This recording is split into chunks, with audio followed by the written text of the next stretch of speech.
When you're in a relationship with a narcissist, everything is about them. It's confusing and exhausting. One day, you get it together to leave. While this is an exciting time with you moving in a positive direction, there's a harsh adjustment period right after a breakup with a narcissist. Just because they treat you like garbage doesn't mean it's easy to get over a narcissist. In fact, this type of breakup is often one of the hardest to move on from. You feel up and down, over and over. It's as much of a roller coaster as your relationship itself. So here's exactly how to get over a narcissist, once and for all. How to get over a narcissist. First, stop obsessing. Trying to have a relationship with a narcissist is nearly impossible, so you spend a lot of time analyzing their behavior and character to try and make sense of the curveballs they kept throwing you. After you leave your abusive relationship, this habitual pattern of analysis will continue until you force it to stop.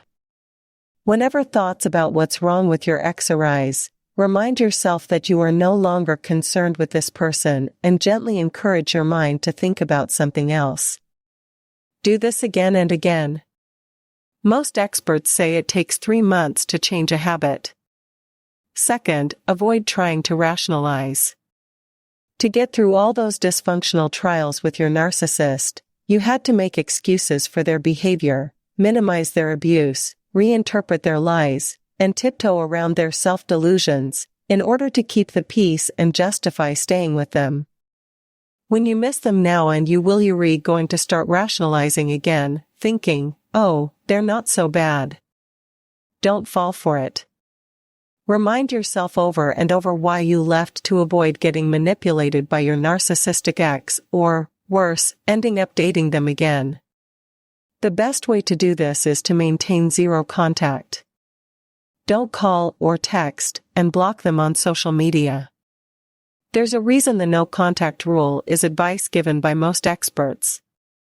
We'll explain that further at the end of this list.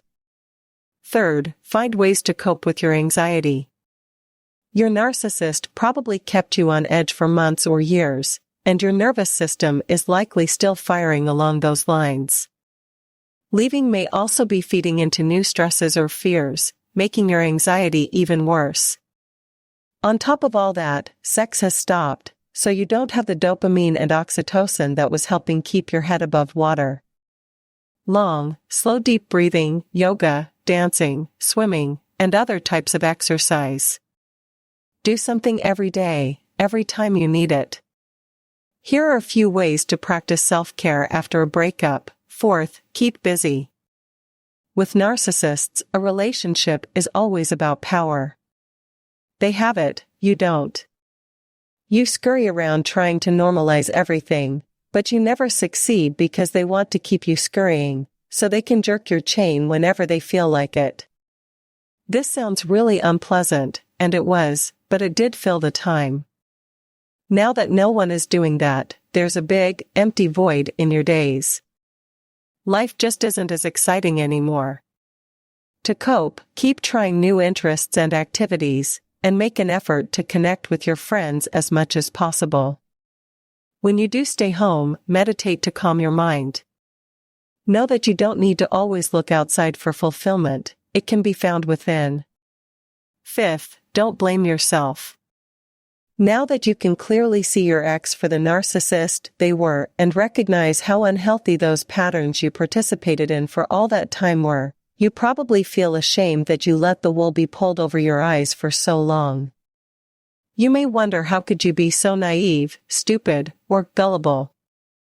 You may especially feel ashamed when you are with family or friends who were tuned in long before you were.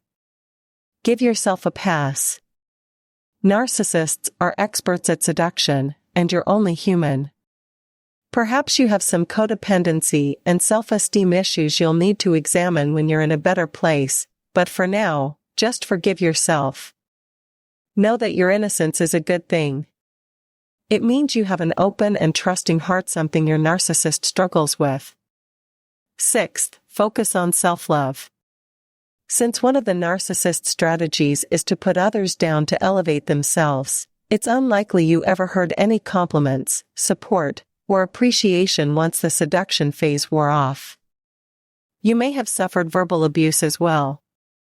Narcissists want you to stay insecure, so feeling sure of yourself is foreign territory for you right now.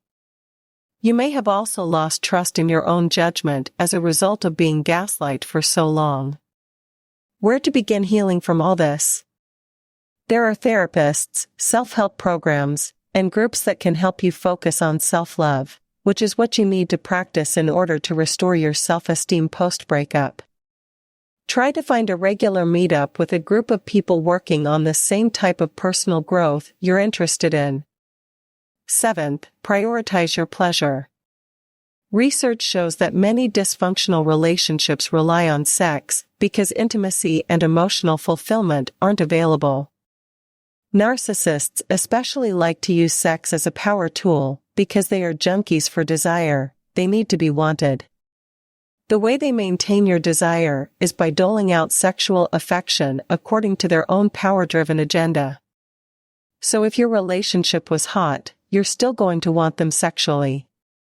It's just a fact. 8th, acknowledge your jealousy. Most narcissists replace their exes within weeks if not days of breaking up, often from a stable they've kept full throughout your relationship. Remember, they must have a source of energy to feed on at all times. They always make sure their supply is secure. Since they struggle with healthy attachment and authentic feelings of connection, you might feel like you are merely an arrangement that ceased to be convenient when you stopped accepting abuse. Whomever they trap next will simply be a better business deal. When you feel jealousy, remind yourself that those poor people are getting set up the way you were and are sure to suffer in the long run. Convert your jealousy into compassion for them. 9th, stop looking back. If you stayed with your narcissist for any length of time, you may be looking back and wondering why you wasted so much time on them. And if you racked up a bunch of debt for them or had their kids, you've got a lot more than wasted time on your plate. The important thing is that you made it out. Try to stop looking back and keep my sights set on what I am creating for my future. As any wise elder will tell you, it's impossible to get through a human life without any regrets. 10th, let yourself grieve. All the above steps will not relieve your aching heart, but it will change behaviors and put new dynamics in motion to help you avoid backsliding. The healing of the human heart is a long and tender process known as grieving, which comes and goes, sometimes for years. Take time to honor your grief by going beneath your anger and finding the sadness. As you comfort yourself, acknowledge the process of welcoming yourself back home. Feel grateful for the emotions you had to keep bottled up for years, even the difficult ones. They can now bubble up because you're finally with someone who loves and accepts all of you yourself. 11th, why no contact is the only way to get over a narcissist. My own final encounter with my ex showed me exactly why this mandate is so important for these types of breakups. Suffering with many of the feelings listed above, I convinced myself that I missed my narcissist as a friend. I actually believed that if we could convert our relationship to a friendship, all would be well, so I sent him a text and he came over. When he started in with his usual self-absorbed, entitled routines, I wasn't surprised. I had seen them a million times. What did shock me, however, was how easily I flipped right back into scurrying around, fetching him this and that, tiptoeing, soft-pedaling, rationalizing, even lying, you name it, I did it. Within the first hour, I lost all the gains I thought I had secured over the months since our breakup. My self-respect, inner knowing, integrity, power, and boundaries all flew out the window in the face of his allure. I almost fell for his sexual seduction, but somehow I repeatedly said no until he finally left. As soon as he was out the door, I started hating him. I remember this pattern from when we were together. I only felt drawn to him when we were in each other's presence. As soon as he was gone, I would start to doubt and despise the whole thing and my role in it. That was my gut speaking to me. of course. After this last encounter, it took me an entire week to shake off his slime and begin feeling like myself again. Preparing yourself with ways to get through your low moments is totally worth it. You don't need to set yourself back like I did. Just keep on trucking ahead, and eventually you will re-become the person you were before you ever fell into the narcissist's trap. Only you'll be wiser, stronger, and better for having conquered it.